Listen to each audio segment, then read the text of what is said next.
This started about a year and a half ago. Gabriel was in his second year of playing basketball, and it ended up being his last year, but he had struggled for both seasons to make a basket. And near the end of his second season, he finally did make a basket. My wife and I took the video camera to every single game to get footage in the event that he was finally able to make one, which he did.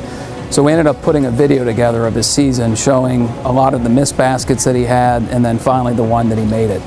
Coach Mack, before, I think it was the Rhode Island game, my first year playing a couple years ago, he gathered us around the baseline, and he showed us the video Gabe's dad made. It was basically just to show us like perseverance, hard work, never giving up, things like that. And at the end of it, I had tears in my eyes because Gabe was like really trying for that basket, and it was just an inspiration to me in ways that people may not understand.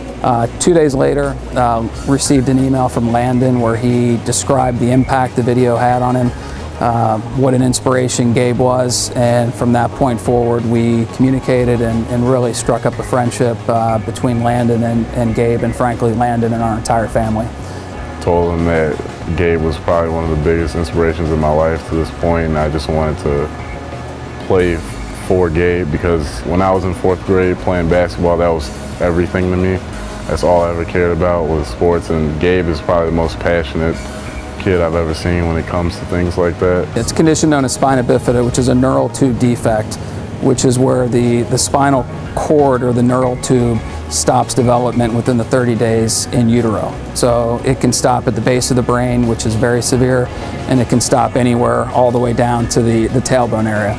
And for Gabe, the level of defect is better than many kids with this issue, in that he can still walk, but he has paralysis in his lower legs, which require him to wear the leg braces. After I reached out to him, Gabe's dad shot me an email back, said he'd like to come down to X. We couldn't get him down because I was always working. That was the summer that I spent working on campus. But we just stayed in touch the whole time, and eventually I went up to his house, had dinner with the family. That was a lot of fun. You know, the fact that somebody like Landen would take an interest in Gabe as a person really made him swell with pride.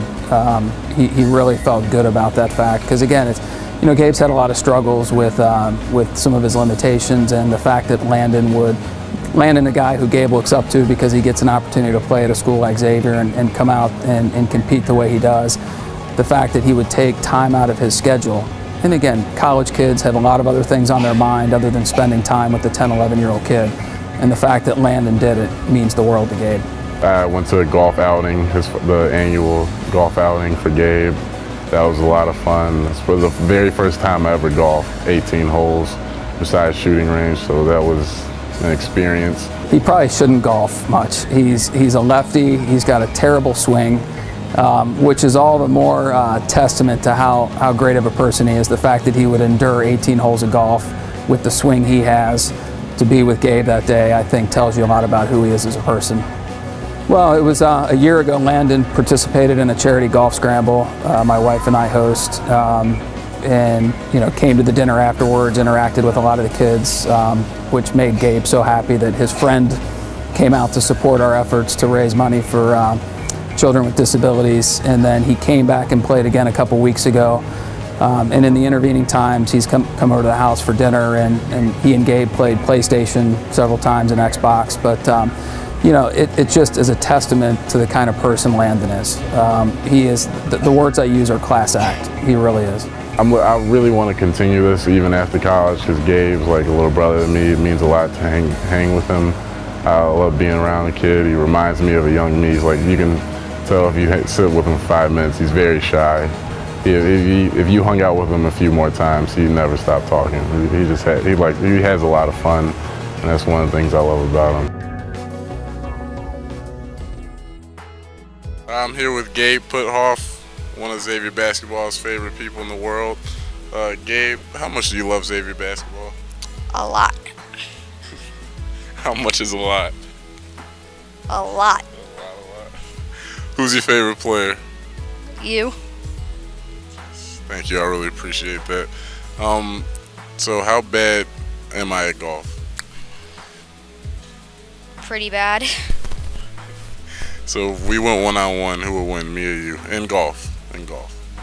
Me, By a lot. probably by like 60 strokes. 60 strokes, so I have no chance, is what you said.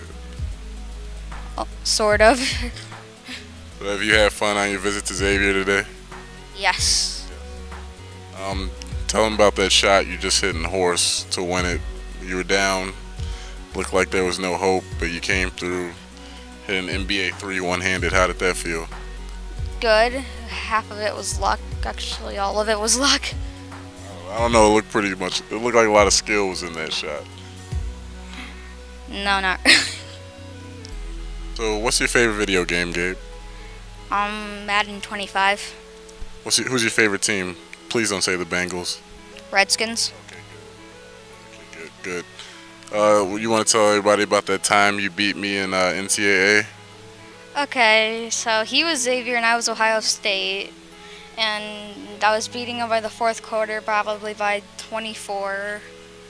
And I won by 24. By the way, Brad Redford was 0 for 16 from 3, so thank you, Brad, if you ever see this. Appreciate that. But Have you dunked in practice yet? in practice, yes, one last year, not this year though. I'm still searching for that one. Okay. Have you played more video games? Yeah, I just got NBA 2K14 a couple days. Well, my roommate got it, so we've been playing that a lot. And I just got FIFA 14 yesterday. So next time I come to your house, I'll bring one of them by. We can play those and Madden 25, and I can get my rematch. So. Okay.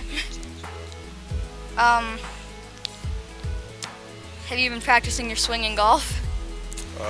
Not since the last golf outing. I'm still trying to look for a set of lefty clubs to get some practice in. So next time I can be at least half as good as you, because you were making me look pretty bad out there. So next golf outing we have, I'll be ready. I don't know if I'll lose by 60 strokes, maybe 5. Okay. So are you using lefty clubs when you were playing? Yes, those weren't right. So I was at an extreme disadvantage. Have you ever played baseball before? Baseball, yeah. I played baseball from 3rd grade all the way until 7th grade. When I stopped, I was pretty average. I played in the outfield. I wasn't good enough to play first base and pitcher and 3rd base and 2nd base and all that. So they just kept me in the outfield where I wouldn't cause any trouble. I could see that because you swing like 90 miles per hour when you hit a golf ball. I was trying too hard. I know I need to relax. You were out there just making it look easy, and I was swinging like I was in the major leagues. I looked pretty bad. I know. How many balls did we lose that day? We set the all-time course record for lost balls in a day with, I think, 22 between me, Gabe, and his buddy Owen. So yeah, that wasn't too good on our part. I lost 4 and Landen lost probably 16. Well, no. Owen lost maybe 12, and then I lost about 5 or 6, maybe 7. Sure. Ella lost 1, 2,